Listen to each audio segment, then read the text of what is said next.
வணக்கம். மதிமா யூடியூப் உங்களை அன்புடன் வரவேற்கிறது. இதுவரைக்கும் எங்களோட சேனலை சப்ஸ்கிரைப் பண்ணாதவங்க சப்ஸ்கிரைப் பண்ணுங்க. வாங்க நிகழ்ச்சிக்கு போகலாம்.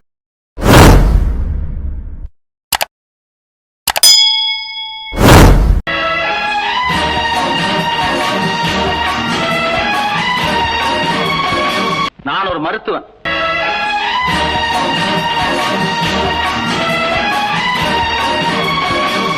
மருத்துவர் ஐயா, யோசனை பண்ணாதீங்க.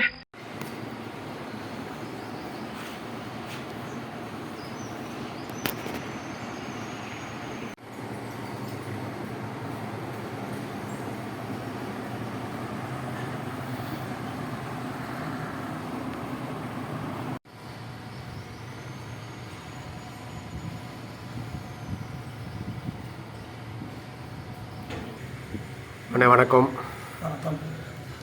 ரொம்ப சந்தோஷம். உங்களை ரொம்ப நாளாக நான் நம்ம சேனல் சார்பாக பேட்டி எடுக்கணும்னு நினச்சிருந்தேன். ஏன்னா மக்கள் திலகத்தோட ஒரு உண்மையான ஒரு பக்தர் ஒருத்தர். இப்போ சமீபத்தில் டாக்டர் பட்டம் வாங்கினவர்.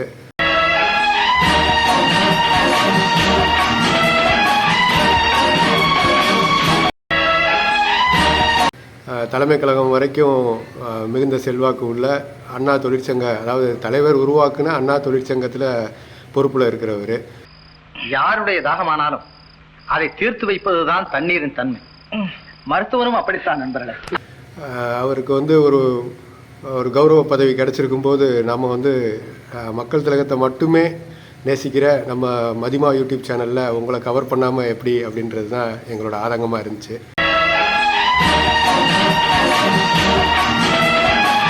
ரொம்ப சந்தோஷம். முதல்ல நீங்கள் உங்களை அறிமுகப்படுத்திக்கோங்க. நான் ஆரோக்கியத்துக்கு வழிகாட்டி. என்னுடைய பேர் எம்எஸ்கே மல்லன். எனக்கு பூர்வீகம் தேனி மாவட்டம் பண்ணைப்புறம் மேலச்சிந்தலச்சேரி என் பூர்வீக ஊர். சரிங்க சரி. ஏற்கனவே நான் தேனி மாவட்டத்தில் உத்தமபுரம் ஒன்றியத்தில் ஒன்றிய செயலாளரும் பணியாற்றிருக்கிறேன். சரிங்க சரி. ஜேஎன்இ ஒன்றிய செயலாளரும் பணியாற்றி இருக்கிறேன். சரி. 72 கட்சியிலிருந்து நான் இருக்கேன். 72 அண்ணா திமுக இருக்கேன். பயப்படாதீர்கள். 96 கிளை செயலாளர் தான் வந்திருக்கேன். 79 ஒன்றிய பொருளாளர் வந்திருக்கேன். 83 ஒன்றிய பொறுப்பு நான் பார்த்துருக்கேன். அப்போ ஜக்கை இடைத்தேர்தல். ஆனால் 87 புரட்சி தலைவர் அம்மா பிரியும் போது தேனி மாவட்டத்திலேயே உத்தமபுரத்தில் நான் ஒரு வாரத்தை ஜேஎன்இ பிரிவை சேர்ந்தேன். அப்போ நாங்கள் அப்போ தான் ஜேஎன்இ ஒன்றிய செயலாளர் எல்லா பொறுப்பு வைத்து அங்கே இருந்தோம். சில சூழ்நிலை மாற்றம் வியாபாரத்தின் நோக்கமாக மதுரை வர வேண்டிய சூழ்நிலை இருந்துச்சு. மதுரை இப்போ இதில் நான் சில சொந்த தொழில் வச்சு பழக்கடை கமிஷன் கடை வச்சு நடத்திட்டு இருக்கோம். ஆனால் தீவிர எம்ஜிஆருடைய ரசிகன் மட்டும் இல்லை, எம்ஜிஆருடைய வெறியனும் கூட சொல்லலாம், எம்ஜிஆர் பக்தன்னு சொல்லலாம். நான் எம்ஜிஆருடைய ரசிகனாகி எம்ஜிஆர் தொண்டனாகி இன்னைக்கு எம்ஜிஆருடைய பக்தனாக நான் இருக்கிறேன். நான் ஆரோக்கியத்துக்கு வழிகாட்டி. ரொம்ப ரொம்ப சந்தோஷம். நான் முதல்ல புரட்சி தலைவருடைய படம் பார்த்தது 1901 தான்.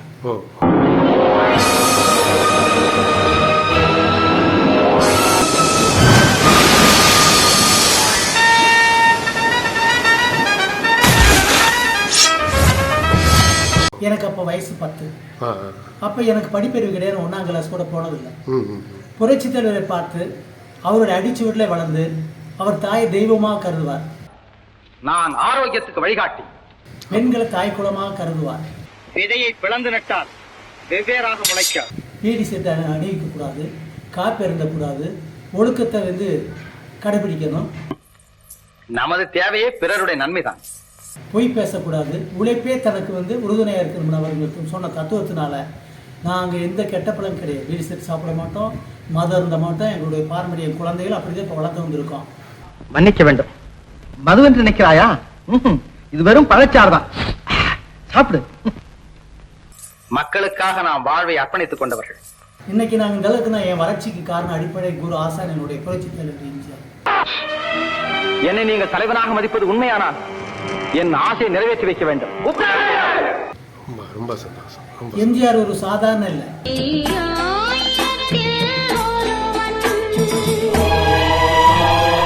இயேசு தோன்றினார்னா அந்த மக்களுடைய அறியாமை நீக்கி ஒரு நல்வழிப்படுத்த இயேசு தோன்றினார். நபிகளை தோன்றினார் தான் மக்களுடைய அறியாமை நீக்கிறதுக்காக. ஆனால் தமிழகத்தில் புரட்சி தலைவர் எம்ஜிஆர் தோன்றினது அதாவது தொண்டை எப்படி அவன் நடக்கணும், அவன் கொள்கை என்ன, ஒரு மனிதனாக இருந்தால் எப்படி இருக்குங்கிற தத்துவத்தை எங்களுக்கு சொல்லிக் கொடுத்தவர் புரட்சி தலைவர் எம்ஜிஆர். இன்னைக்கு உலக லெவல் எடுத்துட்டு சொன்னா பெரும் தலைவர்களே அவர் சிறந்த தலைவரா இன்னைக்கு உலக தலைவர் ஒருவரா இருக்கார். நீ பதவியேற்க வேண்டும் என்பதுதான் எங்கள் விருப்பம், மக்கள் விருப்பமும் அதுதான். ஒரு உதாரணம் சொல்ல வேணும்னு சொன்னா, வேர்ல்டு பல்கலைக்கழகம் இங்கிலாந்துல வந்து ஆய்வு நடத்தினாங்க. அதாவது உலக நாடு முழுவதும் சிறந்த மனிதர் யார் என்பதற்காக ஒரு 140 கலைஞர்களை தேர்வு செய்வதற்காக உலக நாடு முழுவதும் ஒரு ஆய்வு செஞ்சாங்க. அப்படி ஆய்வு செய்யும் பொழுது அப்படி அவங்க அதில் தேர்ச்சி பெற்றால் அந்த பல்கலைக்கழகம் வந்து இன்னொரு பக்கம் ஒரு மலர் வெளியிடுகிறது. அதில் அவர் பேர் இடம்பெறுவார்கள். உலகம் முழுக்க அவர் யார் என்பதை கௌரவிப்பார்கள். அந்த வகையில் 140 நாடுகளில் அவர்கள் ஆய்வு செய்ததில் இந்தியாவில் ஒரே சிறந்த தலைவர் புரட்சி தலைவர் தேர்வு செய்தார்கள். சாதனையை உன்னை தவிர எவருமே சாதித்ததில்லை. அது வரலாற்றில் மறக்க முடியாது. கொள்கை நமக்கெல்லாம் லட்சியமாக இருந்தால் அவருக்கு இதயமாகவே இருக்கிறது. அது புரட்சி தலைவர். ஆனால் இன்னைக்கு புரட்சி தலைவர் ஒவ்வொரு படமானாலும் எதுவாக இருந்தாலும் சரி, அவர் இன்னைக்கு எத்தனை கொள்கைகளை பேசுகிறார்கள். அன்றைக்கே கொள்கை சொல்லிவிட்டார். நமக்கு என்று சேர்த்து வைக்கும் ஆசை வளர்த்துக் கொண்டால் பிறருக்காக நாம் எதையுமே சாதிக்க முடியாது. அன்றைக்கு புரட்சி தலைவர் சொல்வார், நாடுமன் திரைப்படத்தில், குருநாதர் அவர்களே, குறைந்த காலம் ஆனாலும் இருக்கும் நேரம் கொஞ்சமாக இருந்தாலும் இந்த ஏழை எளிய மக்கள் உழைப்பதே எனது முதல் வேலை. ஏழைகளுக்கு எவ்வளவு நன்மை செய்ய முடியுமோ அதை செய்வதுதான் எனது முதல் வேலை.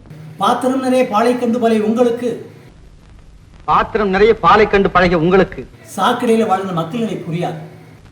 சாக்கடை நடுவிலே வாழும் மக்களின் நிலை புரியாது என்றால் ஆச்சரியப்படுவதற்கில்லை. 2000 சேலைகளில் எந்த சேலை உடுத்துவது நீங்கள் குழம்பிக் கொண்டிருக்கிறீர்கள். 2000 ஆடைகளில் எதை அணிவது என்று புரியாது திண்டாடும் நீங்கள், ஒரு சேலை இருந்தால் ஏதாவது ஒரு ஆடை இருந்தால் மானத்தை காத்து மானத்தை மறைக்கலாமே என்று ஏங்கும் ஏழைகளை பற்றி உடலை மறைக்கலாம் என்று அந்த மக்கள் நீங்கள் ஒருவர் எப்படி ஆக முடியும்? எப்படி அறிந்து கொள்ள முடியும்? நீங்கள் நடந்து செல்வதற்கு தாதிகள் பட்டு விரிக்கிறார்கள். இங்கே தாதிகள் பட்டு விரிக்கிறார்கள், நீங்கள் நடந்து போகிறீர்கள். அங்கே காலில் குத்தி முல்லை பாதியில் ஒடிந்து இருந்து விட்டு, அங்கே காலில் குத்திய முள்ளில் பாதியை ஒடித்து இருந்து விட்டு தன் வாழ்க்கை பாதி சென்று கொண்டிருக்க வாழ்க்கையை கடந்து போய் கொண்டிருக்கிறார்கள் ஏழை மக்கள். நீங்க ஒருவரா? அவர்களில் நீங்களும் ஒருவர் என்றால் நாங்கள் எப்படி நம்புவது என்கிற தத்துவத்தை அந்த கொள்கையில் அன்னைக்கே புரட்சி தலைவர் சொன்னார். எத்தனை இயக்கங்கள் வருகிறது, எத்தனையோ வருகிறார்கள். இந்த அனைத்து இந்த அண்ணா திராவிட முன்னேற்ற கழகம் தான் அண்ணா உருவாக்கி அண்ணா திமுக. தலைவராவது எனது நோக்கம் அல்ல. இல்லை இல்லை, நீங்க தான் தலைவர்.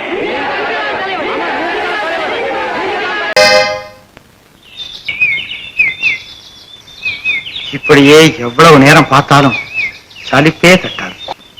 ஆஹா, ஆயுள் பூராவும் பார்த்துக்கிட்டே இருக்கலாம் தோணும்.